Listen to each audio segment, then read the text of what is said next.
$500 per day. That's what my HOA wanted to fine me for installing a door in my own backyard. They thought they could bully me into bankruptcy over a simple sliding glass door, but I found one law that made them disappear overnight. And it could save your home too, if your HOA is harassing you over ridiculous violations. Comment below, it's time we all stopped letting them push us around. I never thought something as small as a door would turn into one of the biggest battles of my life. But when you live under the control of a homeowners association, the most ordinary choices can suddenly become ammunition in a power struggle you never asked for. When I first bought my house, I was excited. It was a modest place in a quiet neighborhood. Clean streets, trimmed lawns, and a lake nearby that shimmered in the mornings. It was the kind of community that looked picture perfect from the outside, but beneath that polished surface, there was an HOA that controlled nearly everything. At the beginning, I didn't pay much attention to them. I kept my lawn neat, parked in the right places, and followed the usual rules. I thought that if I simply minded my own business, the HOA would never bother me. For a while, that seemed true. Then came the door. My house had a small back room that I wanted to convert into a private office. I worked from home often, and I needed a quiet space away from the main living area. The room already had a window, but I wanted to replace it with a door that led directly to the backyard. It wasn't anything extravagant, just a simple sliding glass door that would give me a bit more light and easy access to the garden. I did everything by the book. I hired a licensed contractor with excellent references, someone who had worked in the neighborhood before. I filed all the necessary permits with the city, paying the fees and waiting through the approval process. I made sure everything met building codes, even going above and beyond by choosing energy-efficient glass and hardware that exceeded local requirements. The work was finished in a week, and I loved the result. The door looked clean, modern, and professional. It made the room brighter, and the whole space more functional. I thought that was the end of the story. But I underestimated the HOA. About 2 weeks later, I received a letter in the mail. The envelope looked official, with the HOA's return address printed in bold letters. The tone was stern, almost threatening. It said the HOA had noticed an unauthorized modification to my property. According to them, I had violated the community's architectural guidelines by installing the door without prior approval from the board. The letter said I would need to remove the door immediately, or face a fine of $500 per day until I complied. I stared at the letter in disbelief. $500. Every single day. For a door that wasn't bothering anyone, wasn't visible from the street, and wasn't against any actual law. It seemed insane at first. I thought it had to be a mistake. Surely they wouldn't go after me over something so minor. I called the HOA office, hoping to clear things up with a simple conversation. But the woman who answered, I later learned it was Karen, the board president, was cold and dismissive. She told me the rules were the rules, and that my city permits meant nothing to them. Their architectural committee had to approve any exterior changes, and I had clearly violated their authority. I tried reasoning with them, sending copies of my city permits and photos showing that the door was professionally installed and code compliant. I even got a letter from my contractor explaining the quality of the work. None of that mattered. The HOA didn't care about city permits. They cared about their own authority. And from their perspective, I had broken their sacred rule by not begging for their approval before making a change to my own house. Then the letters started coming faster. Week after week, each one more aggressive than the last. The language grew harsher, the threats more detailed. They weren't just talking about fines anymore. They mentioned liens, legal action, and all available remedies. They were serious. If I didn't remove that door, they were ready to fine me into bankruptcy. The stress began to eat at me. Every day, I came home half expecting another letter taped to my door. Every time I checked the mail, I felt a knot in my stomach. The threat of those $500 daily fines hung over my head like a storm cloud. I started calculating how much I could afford before I'd be forced to sell. The math was terrifying, and it wasn't just the fines. I learned that the HOA had the power to put a lien on my home if I didn't pay their penalties. That meant they could eventually force me to sell my house just to cover their fees.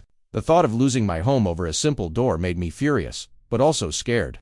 I didn't know how far they would go. Sleep became difficult. I'd lie awake at night, running through scenarios in my head. Should I take out a loan to pay for door removal? Could I fight this legally? What if they really did try to take my house? The uncertainty was almost worse than the threat itself. Neighbors started whispering to, some sympathized quietly, saying they thought the HOA was going too far. Mrs. Patterson from next door told me she'd gotten in trouble for planting roses the wrong color. Mr. Chen across the street mentioned his own battle over a mailbox replacement. But others avoided me entirely, worried that siding with me would make them targets as well. It felt isolating, like I was standing alone against a machine designed to crush anyone who dared step out of line. I considered giving in multiple times. I got quotes for door removal. It would cost me nearly $3,000 to undo the work and restore the original window. I'd lose the upgrade that made my home office perfect, plus thousands in wasted money. But compared to endless $500 daily fines that could reach tens of thousands in just months, maybe it was the safer choice. Just as I was about to cave, something happened that changed everything. A news story popped up one morning as I scrolled through my phone over coffee. The headline caught my eye. New state law cracks down on abusive HOA practices. I clicked on it immediately. The article explained that lawmakers had been getting complaints for years about HOA overreach, stories of people losing homes over minor violations, facing bankruptcy from excessive fines, being harassed for basic home improvements. Finally, the legislature had acted. I couldn't believe what I was reading. The new law set strict limits on HOA fining powers, capped daily penalties, and most importantly, it required HOAs to recognize improvements that were already permitted by city or county authorities. My situation was practically written into the legislation. My hands were shaking as I read through the details. There were specific provisions about reasonable modifications, protection from excessive daily fines, and homeowner rights that I never knew existed. For the first time in months, I felt hope. With renewed determination, I contacted a lawyer who specialized in property and HOA disputes. I gathered every document I had: the city permits, the HOA letters, photos of the finished door, my contractors, certifications, even my correspondence, trying to resolve the issue peacefully. When the lawyer reviewed everything, he smiled. "You have nothing to worry about," he told me. "Under this new law, their threats aren't just unreasonable, they're illegal." He drafted a formal response to the HOA that was both professional and devastating. The letter cited exact sections of the new legislation, demanded immediate withdrawal of all fines and threats, and warned that continuing their harassment could result in penalties against the HOA itself. He also mentioned that the law included provisions for homeowners to recover legal fees if HOAs pursued baseless claims. When the HOA received the letter, the silence was deafening. No new threats arrived in my mailbox. No more phone calls. No certified letters. Weeks went by without a word. And then, finally, I received a very different piece of mail. This one was short, almost embarrassed in tone. It said that upon further review, the HOA would not be pursuing fines regarding my door modification. That was it. No apology, no acknowledgement of the months of stress they'd caused. Just a quiet retreat after months of harassment. The relief I felt was overwhelming. The weight that had been pressing on my shoulders for months lifted instantly. I walked through my sliding glass door into the backyard and just stood there, breathing deeply for what felt like the first time in forever. My door stayed right where it was, and the HOA backed off completely. But the story didn't end there. Word spread quickly through the neighborhood. People learned about the new state law and about how I had stood up to the HOA and won. For years, homeowners had felt trapped by arbitrary fines and unfair enforcement. Now they realized they had more power than they thought. The transformation was remarkable. Neighbors started questioning the HOA's rules more openly. They stopped living in fear of every notice or warning. Some even reached out to thank me for not giving in, because my fight had shown them that the HOA wasn't the untouchable authority they'd pretended to be. Mrs. Patterson planted her roses in whatever colors she wanted. Mr. Chen replaced his mailbox with one he actually liked. Small acts of rebellion spread throughout the community as people realized they didn't have to live under a microscope anymore. As for Karen, the board president who had pushed hardest against me, her reign of terror was essentially over. The new law stripped away many of the tools she'd used to intimidate people, and after my case, residents were less willing to bow to her unreasonable demands. At the next HOA meeting, she faced a room full of people who were no longer afraid to speak up. Life in the neighborhood slowly shifted. The HOA still existed, but its power was properly checked.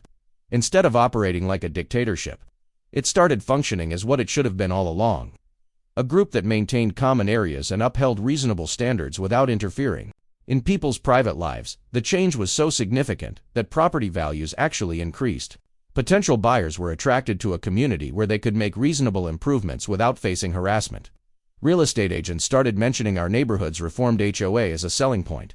Looking back, I still shake my head at how ridiculous the whole situation was. The idea that a single door, a legal, permitted, harmless door, that improved my home could have cost me everything shows just how out of control some HOAs can become when left unchecked. But it also showed me something powerful about change. Sometimes change comes from new laws. Sometimes from individuals willing to stand their ground, and sometimes from the perfect combination of both. My fight didn't just save my door, it helped liberate an entire community from unreasonable control. In the end, my door stayed, my home was safe. And the HOA learned a hard lesson about overstepping their boundaries. Don't let your HOA push you around when you have rights they don't want you to know about.